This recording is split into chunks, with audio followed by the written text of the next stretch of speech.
上集我哋借助應屆 DSE 狀元嘅英文訪問，研究咗一下呢個 uptalk 或者 upspeak 嘅概念。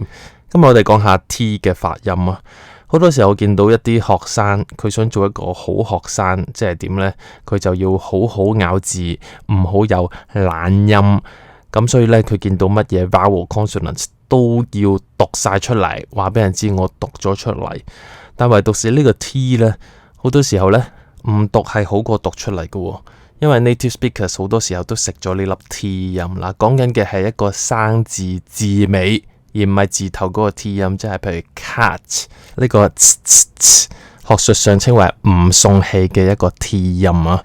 我哋聽下 Luan 嘅示範，睇下聽到幾多個 T， 又聽唔到幾多個 T。Grateful, grateful, grateful. Be cat, be cat, be cat. The most, the most, the most.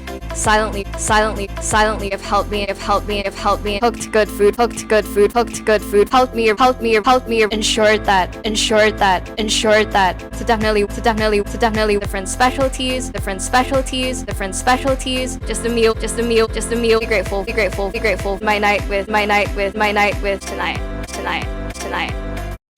好啦，似乎有80%以上嘅 T 咧都係食咗聽唔到啊，剩翻聽得到嘅我數到兩個啫，一個係 most M-O-S-T， The most, the most, the most. 另一個係 cooked C-O-O-K-E-D， 亦都提醒我哋 K 後面嘅 E-D 我哋會多一個 T 音，亦即係 Hooked good food, hooked good food, hooked good food.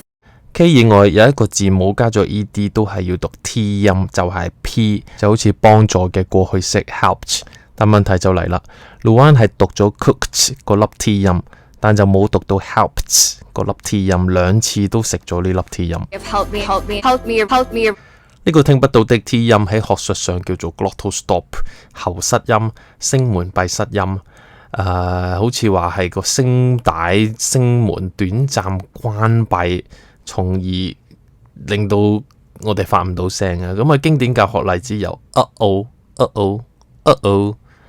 就唔係唔係而係即係有一種打思噎嘅或者近親嘅感覺呢，就係呢個音啦。所以人人都做得到嘅，就算做唔到都好啦，你都總之用你自己嘅方法，唔好讀呢粒 T 音出嚟，並且記住個 T 唔讀出嚟，但佢依然佔據住一個透明嘅位置，一個好短暫，你當係1/16嘅休止符咁樣。